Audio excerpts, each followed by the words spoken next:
Talking Again podcast. This is Fidel Avnander Jr. of Talking Again podcast, coming to you from the Tap Studios. We are back from a quick little break. We took that little extended holiday break, but it was much needed. Just want to thank everybody that stuck around, that's here, that hung in there and supports the show 100%. We thank you. For those that bounced, that stepped aside, you guys will be back. Hopefully we'll cross paths again. But if not, we wish you the best of luck. So, new show. Well, no, I should say same show, new episode. And yeah, let's tap into this, huh? My guest this week is Araceli Reyes, better known as Cheli. Cheli is an intuitive empath. She shares her special gift in the many forms. Some of those are readings, healings, connections with the afterlife, and much more. Tune in as we learn all about how she discovered this gift and how she is giving back to the universe. Well, here we go. Let's tap into it. Now tuned in to the tap in. We talking again. Yeah. Welcome to the podcast. Might talk a little shit, get a little brash. Might drink a little bit, smoke a little bit. Vibe a little bit, laugh a little bit. Yeah. Hosted by Fidel. What's up, everybody? This is Fidel of Talking Again podcast. We're here on another edition of the show. And my guest today is Araceli Reyes, also known as Cheli. Mm-hmm. Is it Cheli or Cheli? Cheli. Cheli. Yeah. Okay. I think I said Shelly a few times on the live, so I apologize. It's okay. But yeah, I've been Cheli. called worse, so that's fine. Oh, maybe not as bad as mine. My name's Fidel, and can you imagine, telling everybody, "Oh, my name's Fidel." What? Fidel? What? Fidel? Really? Oh my God, my name's gotten butchered so much. Yeah, mine as too. a kid. So I know being bullied, right? But I didn't think of it as being bullied. I was just like, we're all messing around, telling jokes, fucking around, like we said. But you had mentioned that you were bullying. Oh, I'm sorry. I'm gonna get right into this real quick. And I forgot to introduce you as the Angel Whisperer. Yeah.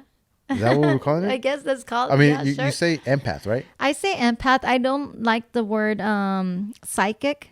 I really don't like it. Or median? What about median? Medium's okay. I'm okay with medium. Yeah. But I think the word psychic, or I'll have someone tell me, you're a bruja. I'm like, no, I'm not. Or curandera. I'm like, no. Medium, I'm okay with it. But the word psychic, I really don't like it because I feel that there's such a negative connection to that word. Yeah. Because I feel that a lot of people have gotten taken advantage of with psychics. There's a lot of people out there that say they have a gift, but they don't. And they take advantage of someone that is seeking help, right? And they take away their money, which are gypsies. Yeah. They're known as gypsies. All the buildings that you see that say psychic, exactly, card reading, right? Mm-hmm. Are the ones at the fairgrounds. Right. Some of them do have gifts, some of them don't, and they know how to really get you in there. They'll read your hand for like $10 or a little, cards, but they always let you walk out feeling worse than what you walked in, and they create a doubt so that you could have a reason to go see them. And that's where they hit you with the 200, the 300, the 1,000, all that, right? And they take advantage. Or you have people also that come up to you in a parking lot. I don't know if that's ever happened to you, but it's also common where they'll be like, oh, I need to tell you something, and they say something, and then they give you their card, and it's like to a tarot card or psychic palm reading shop, right? Yeah, so that's the reason why I don't like. Well, those are con artists, right? Like, and absolutely. They have to be really good at what they do, absolutely, to kind of create that doubt and to be able to. I mean, that's like, if they would have applied those same abilities and those same superpowers that they're using to like mind fuck somebody, for good. Can you imagine what they would be doing for the world? Right? Oh yeah, positive, yeah. Right. But you're not like that. Absolutely not. Like I said, you do this. All your services are free, which is mind blowing. Because I mean, do you keep track of all your services? How many you do? I've done 8,000 so far. Wow. Yeah, 8,000 in the past 2.5 years, I think. Yeah. So it's I usually write down their names, and I just lost count after I hit a certain number. I'm like, okay, it's a lot. Yeah. I haven't had anyone come back to me in a negative way, tell me that I lied or anything like that Yeah. at all. So I've been very blessed. Mm-hmm. There's some people that I can't read, and I feel that's because either they don't believe or they're just so shut off that they're scared to open up, right? Mm-hmm. So I've had those people that I can't read, but I don't go looking for people. Like I don't like announce my services or anything. I honestly believe that the people that need help are going to be placed in my path. Mm. And yeah. How do you go about? Because I know. Well, first of all, you do a lot of the live Instagram readings, right? Are you counting those as part of your 8,000, or you don't even count those? I count those too. Okay. Yeah, those count too. All right. Yeah. So, when you do your live readings, obviously you're live, they're seeking you out. But when you're out on the street and then something is just blaring right in front of you, do you do that? Like grab someone? No. And okay, you, I you ignore have to it. respect that. And I then- respect that. Okay. Yes, absolutely, 100%. I'll be walking down the street and I'm like, oh, like, my heart breaks for that person. Either I know, what's coming to them, or I know that they're hurting, and I feel bad, but I will absolutely not go up to them. Yeah. I try to guard myself and shut down so I don't read people. And I just don't, because I think it's an invasion of privacy in some way, right? Yeah, right. And there was only one time when I was at a cemetery, and I had gone to visit to leave flowers for some relatives and one of my best friends, and there was a father there, and he was crying over this tombstone, and it was his son's, and his son was right there next to him. So I kept passing by him because my best friend's tombstone was like a couple feet away from that, and then my uncle's was like the opposite ways, so I was going back and forth. And so I finally stopped by, and I told him, I said, just so you know that you did the best that you could as a father, and your son appreciates you and loves you. And he just looked at me and he started crying, and he said, thank you. I needed to hear that. I was just asking that. Yeah. And that was the only time. But other than that, no, Yeah. I won't do Wow. it. But so you obviously had to. You didn't just come up with start doing the readings and you're like expert or exactly what you're doing. Did you go through any trials and errors? When I was very young, I didn't know what was happening. I would wake up and I would see like figures standing over my bed. I would hear whispers. I would hear, my name being called, and there would be nobody there. And so I didn't know, and I was terrified. I was always having nightmares. People scared me because I would just I could like feel what they were saying. Like before they would say it, I would answer it. Yeah. And like my family would be like, okay, like how I just knew, Yeah. I knew things. And I would wake up crying because they would like either touch my feet, or I would feel like my blanket being removed Yeah. from the bed. Things that I didn't know what was happening, right? Scared me. And I was very terrified.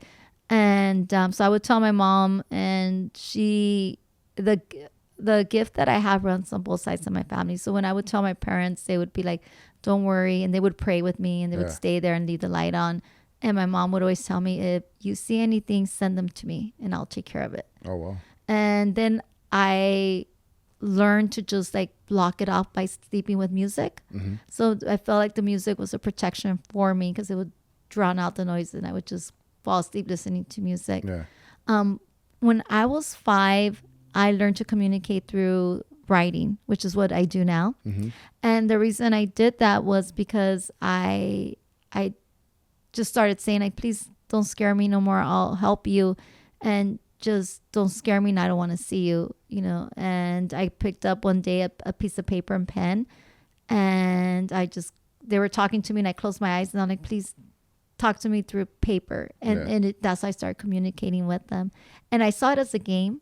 When I was a child, I was like, you this keep is saying cool. you're young, you're a child. At what age? Because I mean, you're young right now. 5. So 5 years old. 5 years old. Wow. Yeah. So at 5 years old. But my mom said that prior to that, I was always talking to things that they couldn't see. Yeah. Or talking to animals. So I was very unaware. To me, when I saw figures, I guess I thought they were real. For like, how they say imaginary friends, right? Yeah. Yeah. So they were my imaginary friends. So by the age of 5, I was more like in preschool or kindergarten. And so I used to zone out and just communicate. And so I would never pay attention in class, and because I would be talking to them. And that's like I talked to them. And then it got to the point where, the kids started to notice, like, why are you scribbling? What are you doing? And I'll be like, oh, I'm just talking to my friends. So it got to a point where they would be like, okay, you're weird. Yeah. Right. And that's where the bullying started. And so I just learned to just stay quiet about it. And I would see like things like in my elementary school was built, that town is on top of an old Indian burial ground. So I would see a lot of things growing up. So I would just stay quiet about it. Yeah. When I turned 14, I started getting my visions back stronger, and I kept seeing the Virgin Mary. And I told my mom about it, and I said, I keep getting dreams of the Virgin Mary. She keeps appearing to me. And she said, the first thing was like, okay, you're gifted. You have to go to the church. So she put me in this youth group, and we would go like 3 times a week, and we would have prayers and stuff like that. Every time we would do a prayer circle, I would always pass out. Wow. And I would get visions, and I would always see her and talk to her. And it got to the point where, like, at that time, the priest that was there in the church wanted to know every word that I was being told. So I had to write everything down or try to remember it. Sometimes I would, and sometimes I wouldn't remember. So there was this one incident where they were starting the prayer circle, and I just walked out to go to the women's bathroom. And I passed out. I fainted in the women's bathroom while they were doing the circle. And I think I didn't come through for like an hour after. Wow. And they said I was speaking in tongue. I don't remember anything, but I remember smelling roses. And so again, like, they had asked what was told to me, and I passed on those messages. And that was like during the week. On Sunday, the pastor had like a sermon, and he said, oh, there's I received messages, and I'm going to pass them on to you. And it was my messages, but saying that he had a vision, and saying that it was his messages, and twisted some of the words. And I told my mom, he's lying. Like, he's lying. And I also saw how many people that were very, and this is, I should not be saying this, but how many people were the ones that were very devoted were the most hypocritical and the most judgmental. So it gave me like a bad taste for religion, or at least for the Catholic Church, because I was like, oh, this lady who's supposed to be holy talks a lot of crap, right? La más chismosa. Yeah. And then so after that I told my mom, I'm never ever going back to church. You can't make me.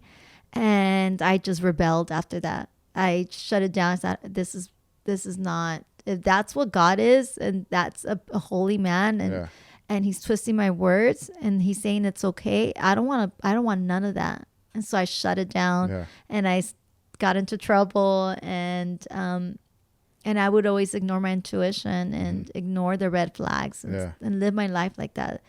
And you never, and going back to the church real quick, the priest never guided you at all, like, thinking like, well, this person has like has a gift. No, never guided you in any way. Because the church won't guide people like us. The only word that is true is the Bible, and that's it. Right. That's why it takes so many. Not spiritual, more of it's just a book. It's a book. Literature. Yes, because think about it. Like, if you spread the word that you don't need to go to a temple or a building to praise God or to be God's child or to be heard, right? That you don't need to have a pastor or a leader to do blessings for you, then there's no point of having a church, right? Because then you don't have to go, right? Because God is everywhere. God is all around us, and God loves everyone equally. So imagine passing those messages, whether it's what an impact that would have in a Christian church or a Catholic church. That if you're gay, it doesn't matter. God still loves you when they stand way beyond that. Yeah. Right? It would just destroy. Any kind of organization, right? That's absolutely. Like that, right? You're destroying that. And not only, and what happens when you destroy? What are you cutting into? Really, it's not the. It has nothing to do with God. It has to do with money and power.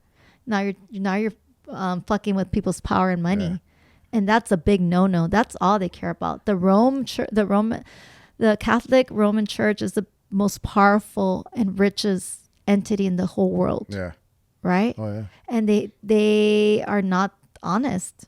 They're not honest. They hide so many scrolls, the real word, the real thing that was left, the real scriptures that were left behind. It's not in their best interest to make it public. So they deny it, and they say that and they try to think of the worst thing that they can to dishonor the person that wrote them.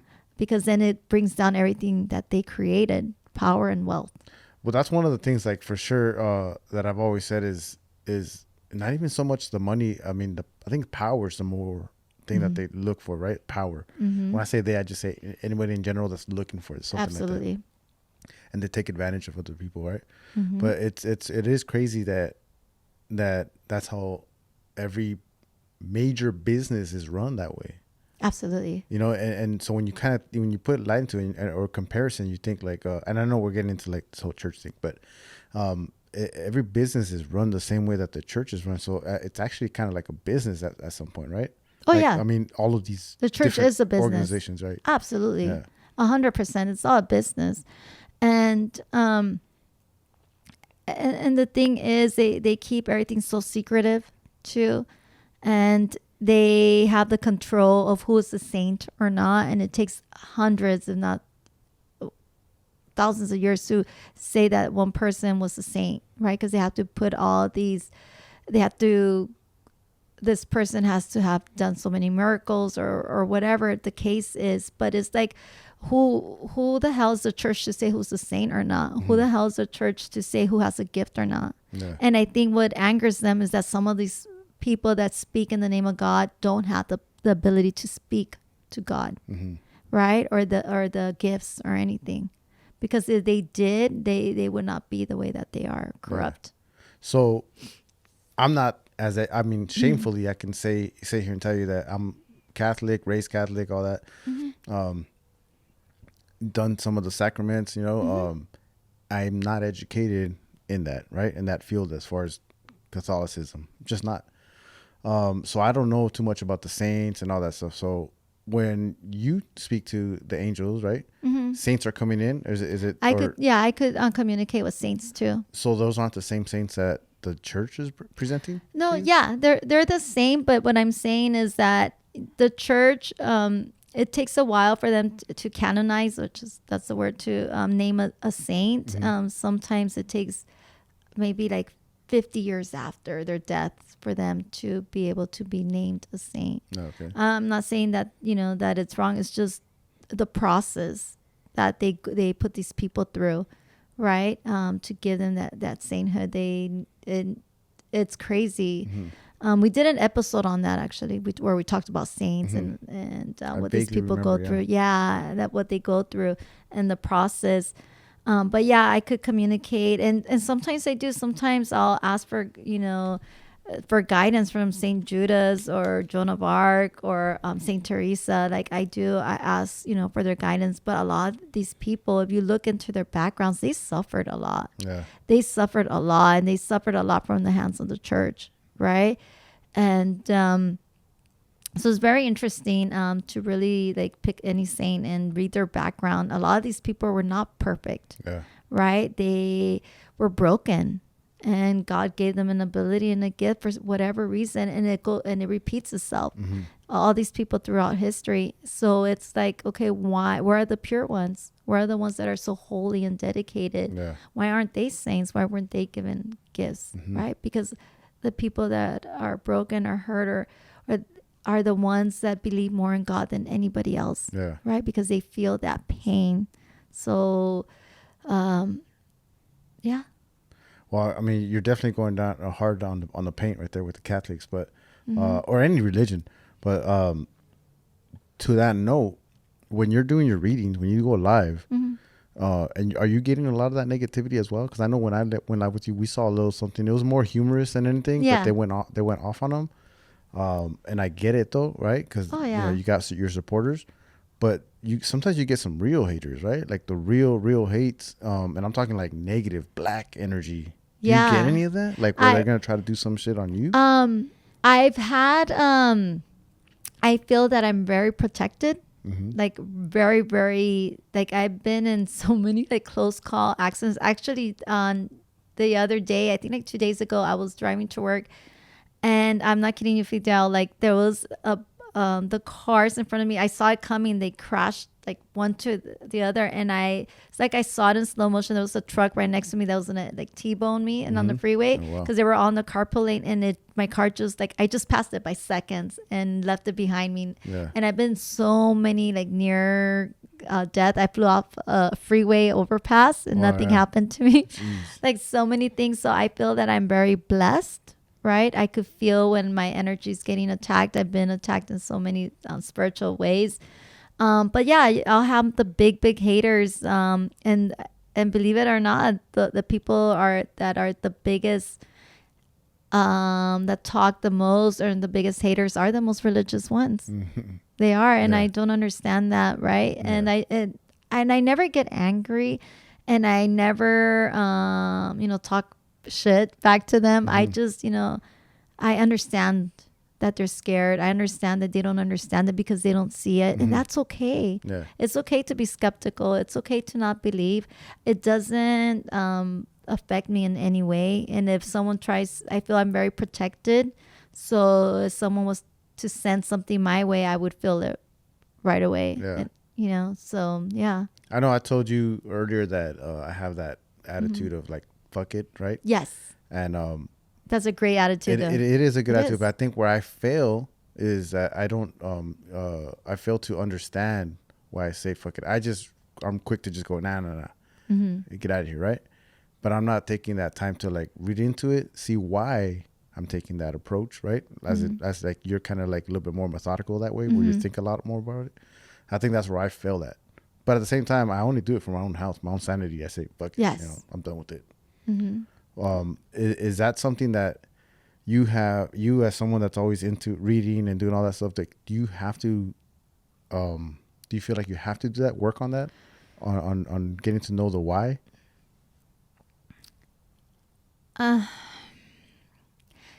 I have to, yeah, I would say, trust me, there's some times where, some of especially some of the people that come that are repetitive and they're still stuck in the same thing and they're not learning. Sometimes I'm like, fuck, I don't want to help them anymore. They're not listening. Yeah. And so I do get frustrated, but I keep saying, this has nothing to do with me. This is not my work. This is God's work. So I always say, okay, all right, angels, what do I do? Like, do I keep helping them? They're like, yeah, you have to keep helping them. Right. Like you have to help them and you just keep helping them. And then you'll have that breakthrough with them and they'll finally, listen and they'll finally start healing themselves. 'Cause I can't heal people. Right. That's in their own hands. And I think people, when I do readings, you walk away feeling at peace and with hope and or more of an understanding. So you will never walk away with more questions, and you will never walk away confused or in a negative state of mind. You feel good. And I think people like that feeling and they try to get that, right? And they get all hyped up and they're like, I'm gonna do the work, and then they lose it along the way. Yeah. And they want to come back and get that feeling of peace and hope and direction, or whatever it is that they feel.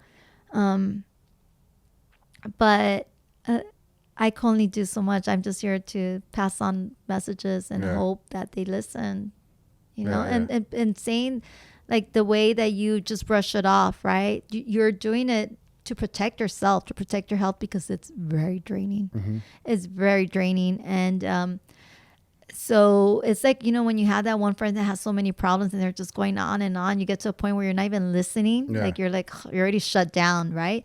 And that's a protection. That's your body protecting you, of you absorbing that because it drains you. Yeah.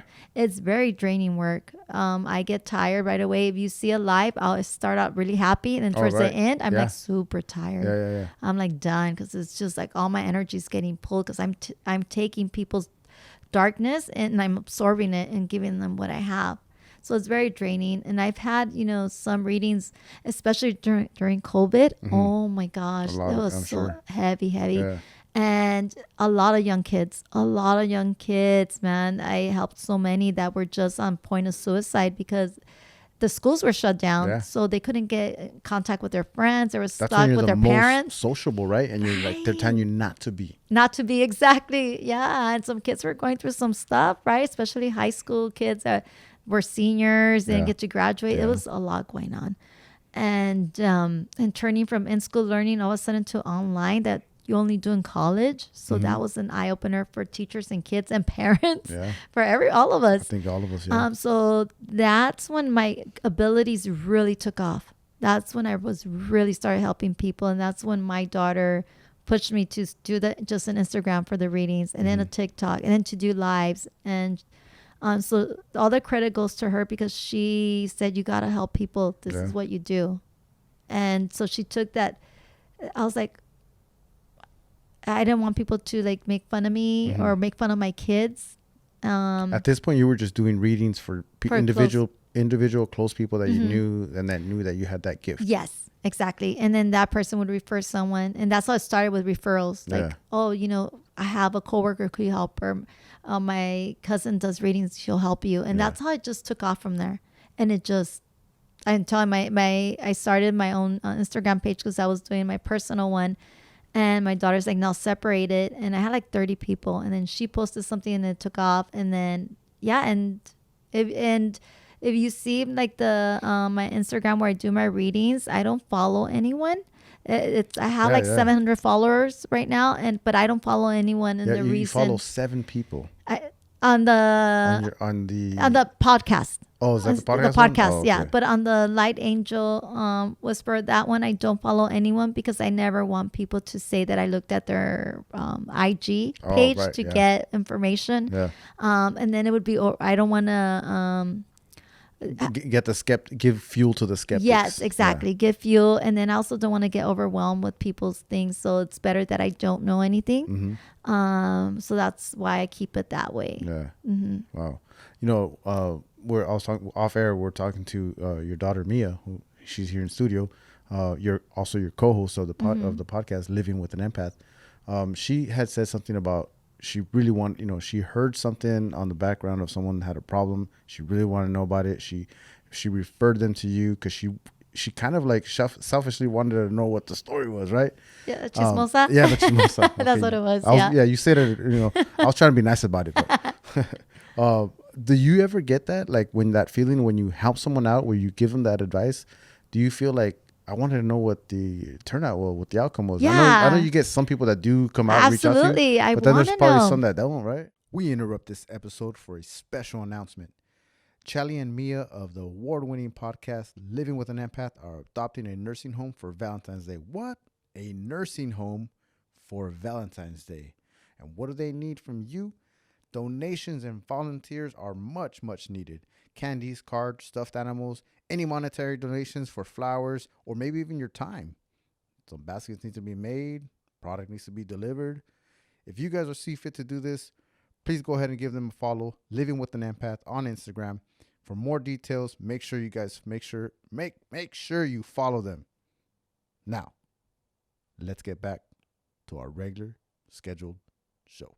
We are back from our quick little break, our little interlude. You guys just heard a little commercial right now, a little ad for hopefully you guys can make it to that event, that Valentine's event for Cheli that she's hosting for the convalescent homes. Yes. So make sure you guys tune in and follow her page. But getting back to it, where we left off was after your readings, when you have a reading, do you ever have, you get some people that give you that feedback, instant feedback of, hey, thanks, it worked out great, this and that. But are there some that you don't get the feedback? And and you always wonder if like, Yes. what happened, man? You know, like Yeah, like what happened? Yeah, absolutely. A anything lot of the anything reaction. memorable that you can tell. Like Oh, there's so many. There was one that happened recently. Was this guy reached out to me and he said, "Hey, my girlfriend took our daughters and I can't find them. And I know you don't like people to bother you through DMs. But please, I need your help." And so I reached out to him. I think it was like a day later when I saw it, and I said, "Hey, let me see what I could find." And so I did a reading. I said, "Hey, first of all, your girls are safe. They are with your ex, and it was in December, beginning of December." And I said, "You're going to hear from them very, very soon." And I go, just pray to God, and ask God for guidance, and that you want to hear from them, but like talk from your heart. The next afternoon, I got a message from him, and he said, "Cheli, I just saw my girls today. They were on my doorstep." oh wow. And I said, "What?" And I'm like, "What happened?" He's like, Yeah. he goes, "After we had our reading and you said," I started crying and I got on my knees and I said, "Hey God, if you're really there, please let me see my girls. I don't want nothing else. I promise I'll do better. I'll be a better man. I'll be a better father. I'll be a better boyfriend. Like, I'll do whatever I have to do. God, let me see my girls." And he said that he went to sleep with that. And the next morning, his uncle called him and woke him up and said, "You need to go to your front door, like right now." Yeah. And so he got up and he went to the front door, and it was a girlfriend with the daughters. Wow. Yeah. And so he reached out to me. He's like, he goes, he heard me, like God heard me. And so that was like a huge impact. And then another one that was really close to me was this young lady that I did a reading. She said, "Hey, one of my friends is lost and I haven't heard from her. Is she okay? I just want to know if she's okay and if she's alive." So I connected with her and I said, "Honey, your friend is fine. Right now she's in a bad place. Like, she's into drugs, and you just give her space. She'll come back home, but know that she's fine. It's just she's going through a really dark time, and when she's ready, she will come back." And 3 months later, I get a message from the same girl, and she's like, "Hey, I wanted to tell you that my friend came back and that she's fine. She was she was addicted into drugs, and she was in a rehab, and she's back." So things like that, I like to know that the story or the outcome. I was just telling my daughter that yesterday, one of my people reached out and told me about her pregnancy, that she got pregnant, and she wanted to tell me. So when something comes through, people do message me. Not a lot, but some do come message me, and they're like, "Oh, this happened. You're right."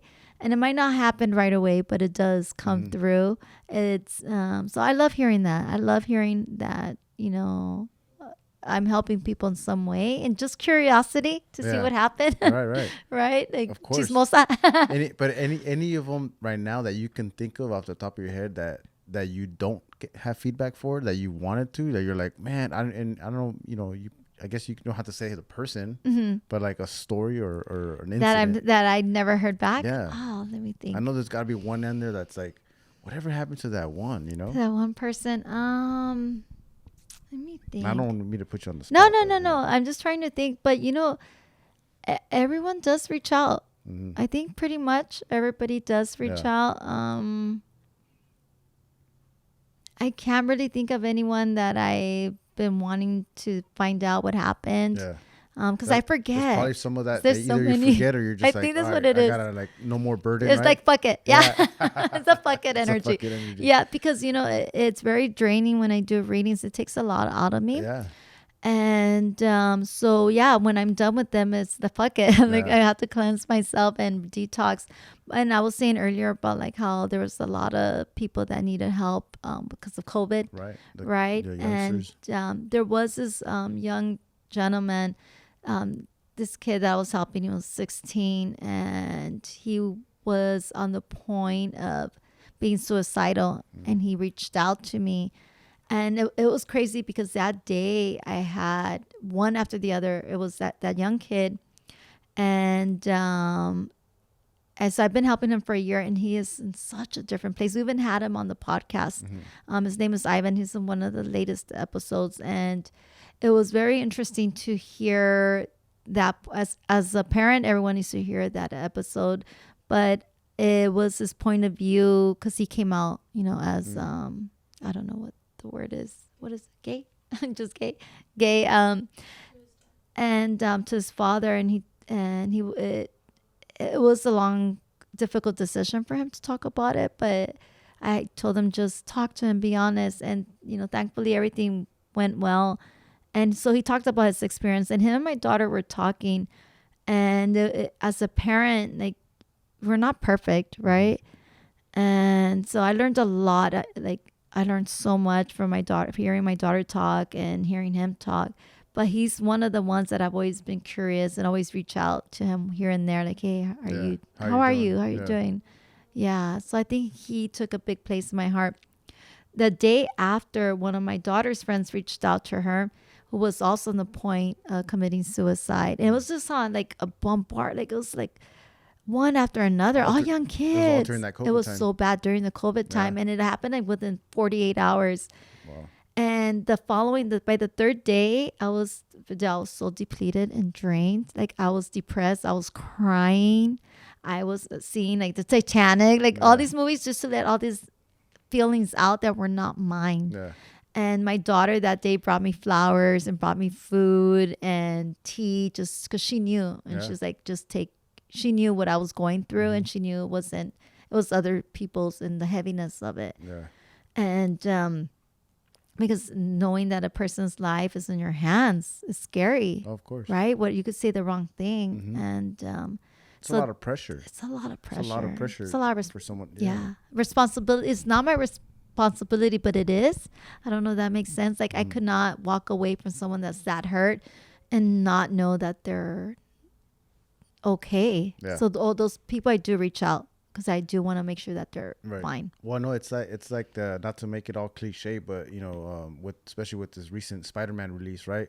They say with great power comes great responsibility, right? Yes, it's true though, that right? That is very true. I mean, you have, it's just a lot to deal with. I can imagine how exhausting it must be to listen to, hearing people's stories, and you just, does it ever just drain you out? Is there any all the time? Yeah. Is there any particular story that just like it broke you? It's really draining. The one that broke me the most, I would say, was this young girl who reached out to me and wanted to hear from her dad, and she had just reconnected with her father. It was one of those things where the parents separated when she was very young, never heard back from the dad. Finally, she went looking for him, found him, they reconnected. 3 months later, he's gone missing. And she's like, I want to know if he's okay. And so I connected, and unfortunately he had passed away. He was murdered. So I had to tell her that, and I didn't want to, like, it just, because I knew it was going to break her, but I think she goes, and she looked at me, she goes, I already know. She goes, he's not alive. And I'm like, yeah. And she just broke down, and that was hard. That was so difficult. Yeah. It was like, I cried with her, and to see every person that I give a reading to cries, because I think it touches something deep that they needed healing with. Right. I don't want to make people cry, but it does happen a lot. And men, I think for men, it's more difficult, because I think men have to have that persona where they feel they have to be strong and they can't show their emotions. Right. So it's more difficult for them to be vulnerable or to allow themselves to show emotion, right? Because they're the rock. So they have a certain hero, I guess, right, mentality, where they have to be the strong ones, but they also hurt. And they also have their own stresses, to take care of their family, work, their friends. They have a lot that they hold on to, and they absorb it. They have no release for that. Yeah. So it's heavy. I think, we were like not trained, but we were raised, most of us were raised to like, don't be emotional. Like, you just get shit done. You know, just get it done and that's it. Right. Yeah, you didn't go through that, but just, walk it off. I mean, I'm guilty of it too with my kids. Like I should know better because my dad did that to me, and now I'm doing it to my kids. But every once in a while I try to, let them be emotional. But then there's times when I just go, man, come on, just get up. Yeah, get up. Stop being a.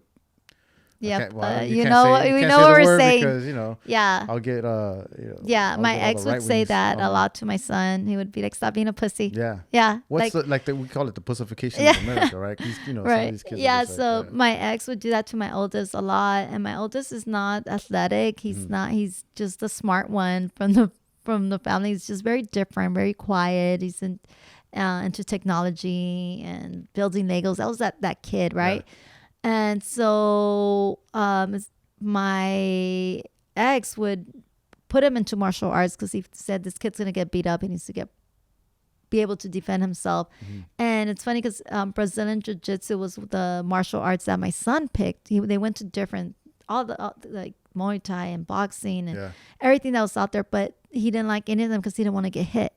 And he liked jiu-jitsu. He liked the environment that he was in. And that's how I got into the Selva and the Champions here in West Covina, all those places. And that's how I got into Brazilian jiu-jitsu because of my boys. But it was one of those things where my ex was very hard on my child, right? And because my child is not a fighter, not athletic. And as, as no, I don't want to say male because I know not all men are like that. But, some men, they're like, no, tough it out. Like, just suck it up and get it done type of mentality. Yeah. But that's just the way they were raised, right? So you have to have the understanding you're just projecting what you know, what you were taught. Right. So, and it's about breaking that cycle, That's the hardest part is learning how to break that cycle, because even though you know that you need to break it, like it's still not in your mind, to do it that way, because you naturally are going to do what you were learned and what you were taught, so that's a difficult thing to break through. It is. So I commend you, men that have already done that, like 100% broke through that cycle and just have done it the other way. So good job on you. But there's hope. There's hope for you guys out there. There's hope for me. There's hope for you. But you know what? I think tonight you learned something different about your kids, right? Because I did a reading for them. So it's going to give you a different understanding from what they're feeling and what they're coming from. And I think it's going to open up that communication and that you understand them in a different level more. Right. I mean, they've always been very interested kids. Like they were always interested about what's going on. But I never knew that, well, like my oldest, that he really wanted to know all that stuff. I didn't know. I didn't ask him. I should have asked, but it was pretty cool to see him, take that initiative, that took a lot for him to come up to me and he was talk. Embarrassed. You guys saw how embarrassed he was, but when he was in here, he was all right. Like his little eyes were all light up. He's very smart kid. He's like, he really is an old soul.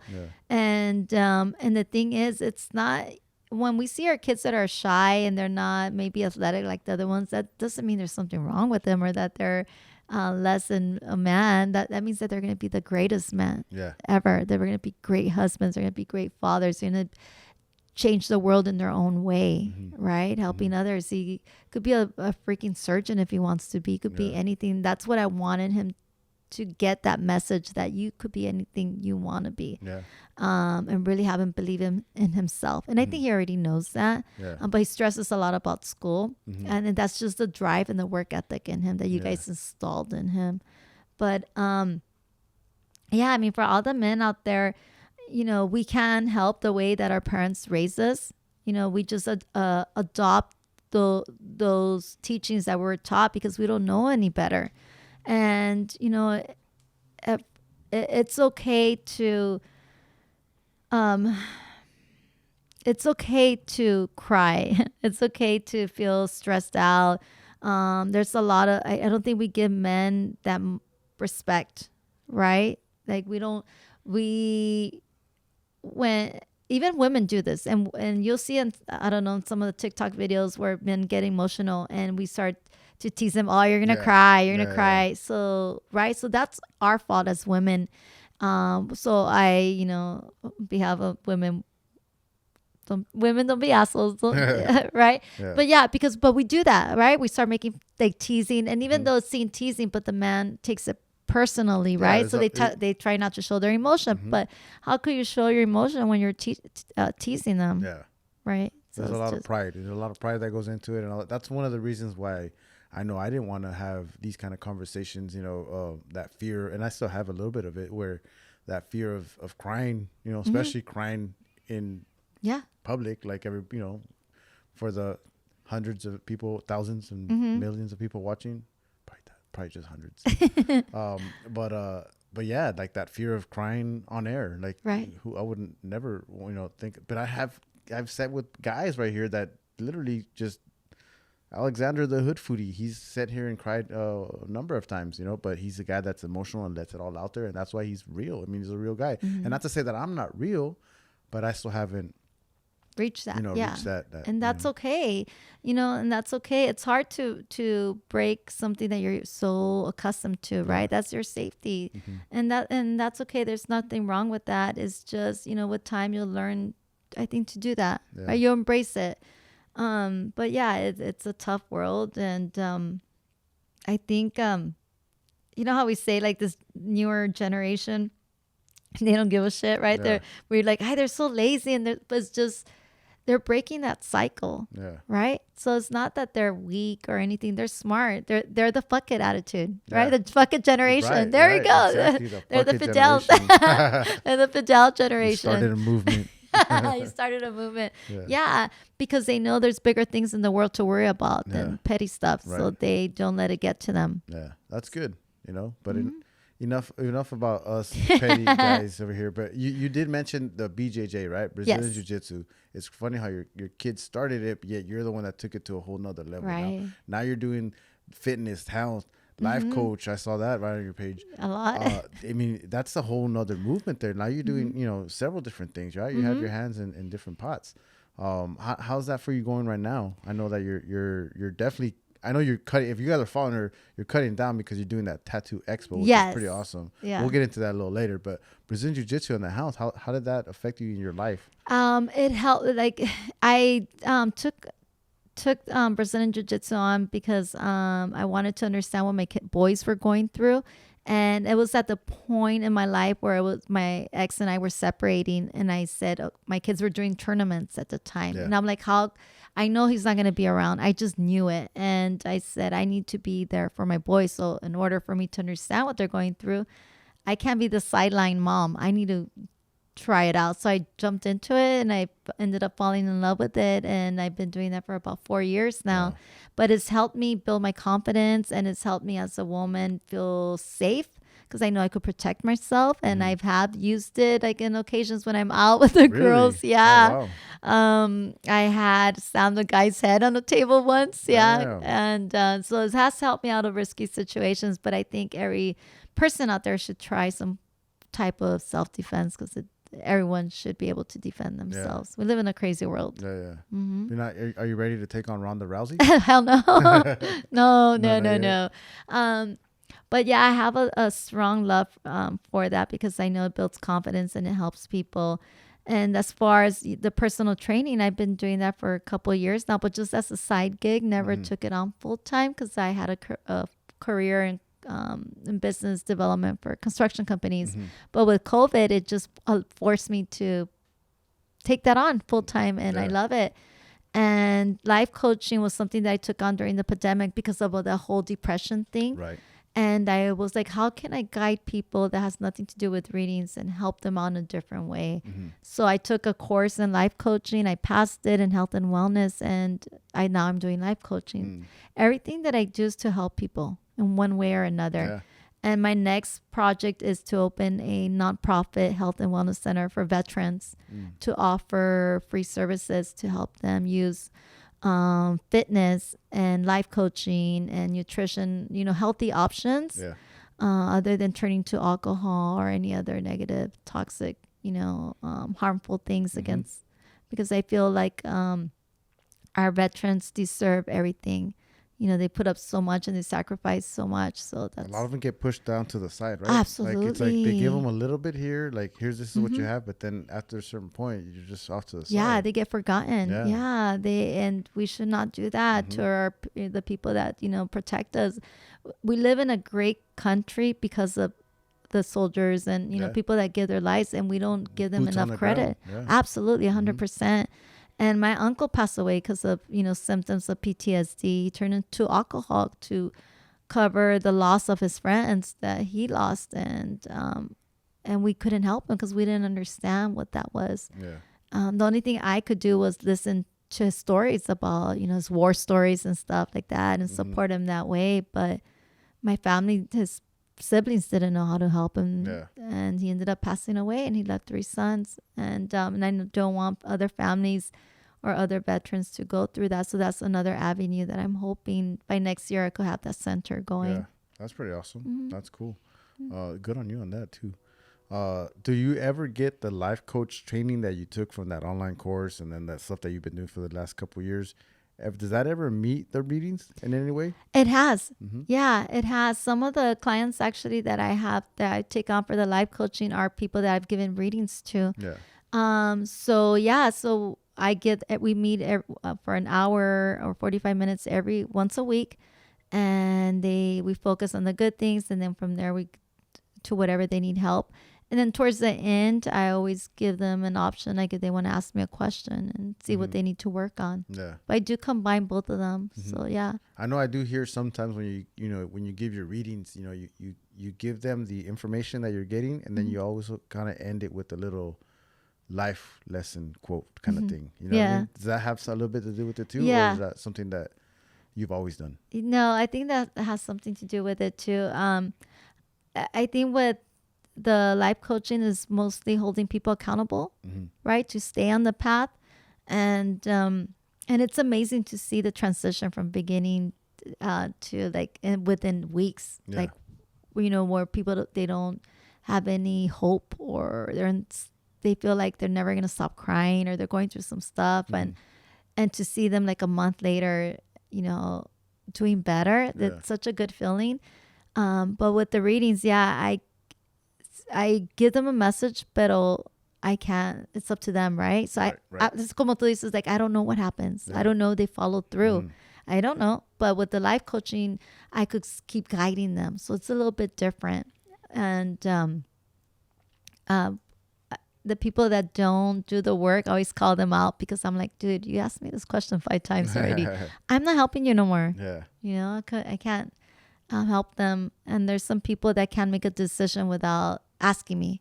And it's like, I can't guide you hand by hand. Yeah. You got to make your own choices. Right. I think there's a saying, I always butcher sayings. Like, do you know how everyone has sayings? I always butcher them. But I think there's one that says you could lead a horse to water, but you can't force it to drink. Is that right? Yes, that's right? Exactly right. That's right. You got it.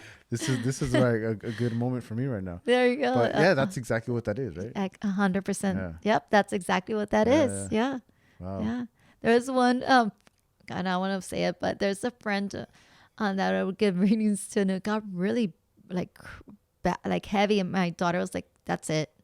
Ya no, córtala, ya, you can't, right? She, you know who I'm talking about. Because she would, every decision, and her readings would turn like into 3 hours. Oh, wow. And so I had to just cut it off, because it got to the point where it was just too heavy. And if I gave her an answer, she wanted to know why that answer, right? And what if she didn't choose that answer? But she never followed the advice. Yeah. So it's like, okay, so it got to a point where it's like, okay, I can't. You got to set boundaries, right? Of course. Wow. It's just like information coming in, and then okay, thanks, but they don't do anything with it. Yeah. Oh yeah, there's a lot of those. That's another thing, like the life coaching, you hold them accountable for it. So that's yeah. So with the life coaching, I hold them accountable. So like, we'll talk this week, and then the next week I'll be like, okay, so what did you do within these last 7 days to help yourself, right? And then they'll tell me, well, I didn't do this. It's like, okay, well, we can't move on until you face that trigger or that trauma, or until you fix that part of you. We're going to be stuck here. And so the life coaching is different. And the life coaching is the only thing that I do in the personal training, because it's different, that I do charge for, because it's a different type of service. Right. But I still don't even charge a lot, like what it goes for. Part charge, like, I don't know, $35. There's a young girl from Chicago, 16. I do her life coaching for free. I had a contest for young people to write in why they would need life coaching. So she's one of the ones that I've been helping. Yeah. That's online, huh? Like she doesn't come to you, right? No, it's just all through online? Zoom. Yeah, that's pretty cool. Yeah. I hear that's big now. Like people are training through those video Yeah. conferencing stuff, so Yeah. or just pictures and emails. So that's interesting. But one of the things that a big thing that you're doing is a tattoo expo. I can't believe when I first saw you post a video. I think you had some previous ones, but I didn't go, when I was doing my research, I didn't go that far down.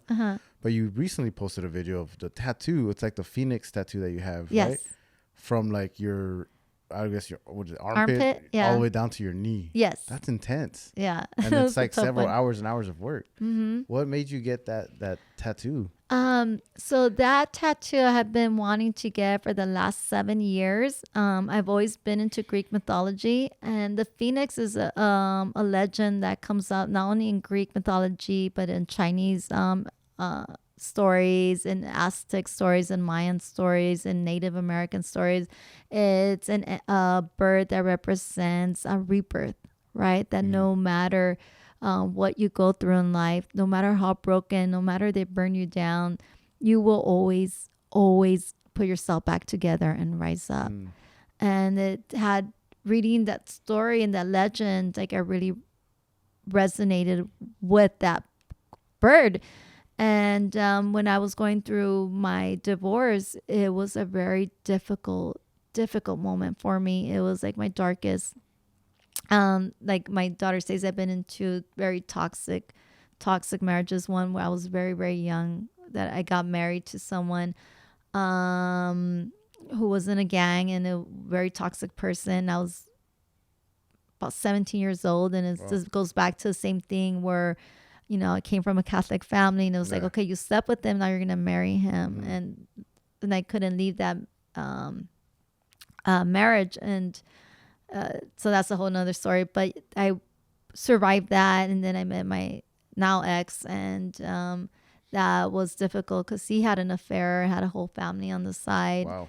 And ended up just walking away. You know, it got to a point where it started to get abusive, and I ended it. And he's just another absent father. So I said, okay, when I feel, the day that I feel good and the day that I feel better, I'm going to get me a phoenix tattoo to represent, to remind me that no matter how dark things get, you're always going to overcome them. I've overcome so many things. So I did my research. I was looking for artists, and a friend of mine, this tattoo artist, followed me. We had some mutual friends on Facebook, and I started seeing his work, and he does like a lot of black and white and gray. And I'm like, okay, this is my artist. And I reached out to him and I said, this is what I want. And he's a really good person. He doesn't charge a lot because he feels that he doesn't want to take advantage of people. So he's like us, right? Like we are, you know, we don't charge or we don't want to take advantage of people because we have a good heart. We're not pricing our worth, probably. We're not exactly. valuing our worth. You know? Yes. Because it's not about that's about what we give. Right. And so, and I'm always, every time I see him, I'm like, you need to charge more. He's like, Cheli, you know, I can't do that. And I'm like, okay. But, and then you get blessed and you get all that back. Right? I'm sure he's swamped with work. Oh, swamped with work. Yeah. And so I went with him, and this is what I want. And so he did the Phoenix. It's been five sessions now, but the first one, it was just the Phoenix, and we finished it like in 5 hours nonstop. Yeah. And then the whole thing? No, just like half of it. It was like half of it. But was that the original idea, was to get that? Or, no. Or were you thinking, I'm going to get this on my shoulder? My original idea was to get it from like my whole rib cage and maybe a little bit over my hips. That was it. Like, because I have a dragon on the other side. So I'm like, okay, I want them to match. Yeah. And that's still pretty lengthy though. Yeah. And so I was happy with it. But he wasn't. He was like, he messaged me like a month later. He's like, could you send me a picture of your tattoo? And I'm like, yeah. And he's like, I'm not happy with it. He goes, it needs a tail. And then so I went back, did the tail, and then 3 months ago, he reached out to me and said, hey, Cheli, I want to feature your tattoo at the Body Expo. He goes, I want to enter in a contest. He goes, any work that I do, it'll be free. Like I won't, he goes, I just want to enter that piece because it was freehand. It was all freehand. Like he just got a Sharpie marker and drew it on me. Yeah. And I said, okay, let's do it. And now it turned into 3 foot because he kept adding and now we're going to Phoenix on next month and we're going to enter that piece. Yeah. So I'm like, I need to cut weight for that. You're going to Phoenix to feature the Phoenix. Oh, yeah. There you go. That's so true. That's crazy. That is crazy. Yeah. I didn't even think about it that way. Yeah. So we're going there to Phoenix to show off this beautiful artwork. And I take I respect people that have talents, like, that are artists or any type of artist. To have someone's body to use as a canvas is amazing. I mean, to have that art, that skill, and then freehand. Yeah. It's just, it's insane. I can't even fathom that. I mean, I'm not an artist. I could barely do stick figures, but, I mean, just to do that, and then everybody's different, right? Yeah. So like you have to try to make it perfect and to fit that body. Canvas. Yeah. That's and that, that you said that, it's funny because his tagline is your skin is my canvas. Yeah. Your flesh is my canvas. Something like that. Yeah. It's true. I mean, it's true. That's the canvas. And yeah. It's insane. But yeah, I highly recommend you guys out there that are watching this to go check out that video, that tattoo. It's on is it on your personal one? I think it's on my personal, the beautiful soul _ BJJ. Yeah. I'll tag it down below. You guys make sure. Check all the show notes. I'm going to tag all their information, all the stuff. You guys can be able to check it out, including the Life with an Empath podcast that you guys have, right? And that's already been going on for a little over a year. Yeah, a little over a year. We're gonna start season 2 hopefully soon, this upcoming month. But yeah, it took off a life on its own. We're in 27 countries in less than a year. It's been amazing. My daughter took it up. She's like, we need to do a podcast. And one day we just said, let's do it. We ordered the mics and it said, we're doing this. We're doing it. And she figured it out. Everything she looked up on YouTube, she researched it. She does her own edits. She does everything. The show, the logo for the show, the music, the sound effects, that's all her. Yeah. I just talk. I just sit there and talk. Yeah, and the easy part. Yeah. And then when she's done with it, she'll send it to me. She's like, listen to it. And I'll listen to it. I'm like, okay, fix this and fix that. And then she'll go back and fix it. Yeah. But we have a good chemistry. I think we have a great relationship, mother-daughter relationship that I'm very proud of. We have our moments where, I get on her nerves and she gets on mine. But I think, at the end of the day, I've always told my kids to express themselves, but in a respectful way, but and communicate, and to be themselves first, to live their life for themselves and not for anyone else. I think it's the best advice I could give to my children. And they were a tough little family. Yeah. Shout out to Mia for doing her thing. Yeah. I really want to get, I don't want to get too in depth with the podcast because I really do want to invite Mia on in the future and we can have a podcast or just a feature you guys' podcast, So that'd be great. Yeah. We should definitely do that. Yeah. Especially she's opening her gifts. So each of my kids have their own gifts, right? Because it runs in our family. And from my little one, they each are also different. But Mia is one that always was really aware of it, but she shut it down. And finally, just not even a couple of weeks ago, she's like, I think I'm ready. And I'm like, girl, you need to heal yourself first before, because you can't give advice to people unless you're in a good place and you're healed, if that makes sense. Right? It's like an alcoholic telling someone not to drink when they're drinking. Right? You can't be hypocritical. Yeah. So that's very, very important. Is there a special training that you guys have to do when she says she's ready? What's the next step after that? Obviously, heal yourself, right? Right. And then after she's ready, healed, ready to go, what's the next step? Is there a course? I tried looking for that. I joined a group on Facebook that I got kicked out of. Right, so because I was trying to get guidance, because there's things that I don't know. Everyone has different gifts, and And I'm just learning as I go, and I read everything that there is. I have a very open mind. I read everything I read about all different religions. I read everything that there is about empaths and mediums and the afterworld and science, everything. I keep an open mind. But for her, the way that I tell her is like,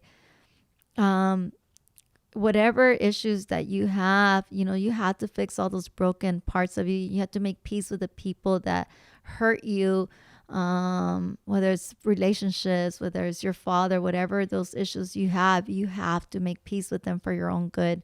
And then from there, once you feel you're in a good place, practice buy your own little set of tarot cards. Practice with that. Practice on yourself first. Trust your gut. And I show her how to protect herself, how to do like saging and things like that. And then everything else she'll pick up on her own. I yelled at her a couple of times because she'll do readings when she gets drunk, because she's very vulnerable. So for her birthday, she got really drunk, right? And she was giving her friend a reading, and she was crying. I was so pissed at her. La regañé. And I'm like, you can't be doing that shit because you're so vulnerable. Like you never know who you're communicating with. You never know who's coming in. Like it's like opening your front door for strangers to come in. So I gave her a big old lecture. And another thing that I've told her not to do, which she's going to learn from trial and error. So another which thing, most of us do in life, right? And that's the best way to learn. We got to make mistakes. And another thing that I freaking told her not to do, no me hizo caso, was like, don't fucking be seeing like scary videos or scary shit on the internet. Because everything that you see, you open to it. Like only because it's on a video, that doesn't mean that it can't get to you. Right? Pictures and when you say open to it, like that bad energy, you're allowing it to come in. Yeah. So she saw some stupid video with these guys who were like ghost hunters. I don't know what it was. And she started having nightmares. And she didn't tell me that she saw that. And there was some like my boy started having nightmares, and I was like, okay, there's something here. So I saged the house, I blessed it, but I couldn't get into her room that day because it was locked. And so I'm like, okay, well, the rest of the house is fine. I'm sure she'll be fine. But this whole time it was her that had saw some video. She opened up something, and she opened up that realm and let something in. And she finally came to me, I think 3 days later, and I was like, oh, so it's you that brought out this stupid negative energy. I was wondering who it was. I thought it was from a reading. I didn't know that she had saw something. And so I gave her my Bible, and I think she slept with it for a couple of days, but it took a while to get that out. It's the same thing when I tell kids, or people, don't play with Ouija boards. Don't fucking play around with that shit. Don't go to cemeteries. Don't call shit out, because you never know. You never know who's listening. Exactly. Or what's listening. Oh, man. I would have loved to have seen her do the drunk tarot card reading, man. She'd been calling it like loteria, like, hey, el santo. Hija del mundo. La puta. Like, just kidding. You got la bota. That means you got to kick into the curb. All this That's craziness. Real quick before we sign out, thank you again for coming on. You had said that when you're little and you had some scary stuff, you told your mom, and she said, if anything like that happens, bring them to me. Yes. What did that mean? Did she also have the gift? Yes. Oh, so okay. my mom also has a gift. She reads palms, and she does like the egg cleansing, but she also talks to spirits. And so what she meant was, when I see something or hear something, send them to me, which means, okay, I can't help you. Go see my mom. She's going to help you. And that gets them away from me, and they go to her. I do that now. So one of the things that happened real quick is that when we started the podcast and I started publicly talking about that, my family on both sides started experiencing their gifts more. Like they're opening up and they're becoming more sensitive. So a lot of them, and it started unblocking memories that they had locked, like a lot of stuff. And so one of my cousins called me one time. She said, I keep seeing a girl, and every time I look in the mirror, there's a girl in back of me. She goes, I can't help her. What do? She won't leave me alone. I said, send her to me. I go, when you see her again, just say, send her to me. And so she did, and right away she came through, and I helped her. try to put a message off that she wanted for her family, and then she left my cousin alone. So yeah, so Fidel, if anything ever comes to you, just send them to I'll me. send them to you. Just say send them to Cheli. Go, now Cheli help you. I can't help you, man. Jesus. This is really like Ghost. The movie Ghost meets The Sixth Sense. You know that movie? Like it's like that. Like, but there's a lot of truth into all that, right? Because that's I mean that's what it pretty much what it is. Like you get that, you know, you're helping that afterlife, right? Right. To get crossed, you know, over. So. Yeah. So like the little boy in The Sixth Sense, right? He was getting all this scary stuff. Yeah. So he was getting haunted, right? Because he didn't know how to deal with it until he learned to accept his gifts, and then towards the end he got stronger. And then with ghosts is you have Whoopi Goldberg, like they're playing around, but she really does have gifts, and then she's like, "Stop bothering me! I don't want to help people," right? Yeah. And I mean, that's like literally all the stuff that you're talking about, and it's like, wow. Yeah. That's And I think I want people, if anything, if I could leave just saying that, you know, I'm here to help people. If it's not you, it could be someone around you. And, you know, God gave me this gift and I just want to share it and maybe, you know, help a life and help someone and, or add peace and closure and, you know, just be careful if people reach out to you and they say that you have something or that you're cursed and they want to charge you money. Like, be very careful, you guys. Reach out to me first. Let me help you, because I'm trying to take down these people and trying to separate those con artists, right? Or those brujos that there's some people that have dark gifts and, you know, stay away from those or that take advantage of people. So be very careful. If you're not sure about someone, send me their info and I'll tell you if they're legit or not. Yeah. Wow. Well, thank you again. Thanks for all the work that you're doing. All the, you know, the services that you offer. I mean, that's amazing. So again, thank you and everything that you're doing with the convalescent homes. I mean, that's awesome work that you guys are doing. I didn't even know about that, to be honest with you. I don't know how it went past me. So no, I mean, thank you for having, you know, me here and my daughter and you know, giving us an opportunity and for just being open-minded, right? Yeah. Like just for not, I wasn't sure what to expect. I was like, I'm like ready. Yeah. But I'm glad that you know, that you gave me an opportunity, and I hope, you know, there's other people that way too. Could help out. Definitely. Yeah. All right, you guys. I hope you guys enjoyed the show. Thank you very much. We're out of here. Bye. We talking again. You now tuned in to the tap in. You now tuned in to the tap in. You now tuned in to the tap in. We're talking again. Come on. We're live.